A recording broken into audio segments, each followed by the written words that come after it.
नमस्ते, प्रणाम, महादेव और मैं श्री खुशबू गुप्ता। आज मैं स्टूडियो में आई हूँ और मेरा गाना रिकॉर्डिंग अभी हुआ है जो आप लोग के बीच बीकेडी म्यूजिक प्रेजेंट कर आप लोग के बीच सुनने के लिए मिलेंगे।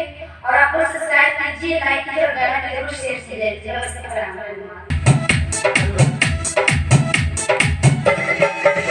कितना कोई हम मस्तर की कहानी कुछ करेला खाली फुटानी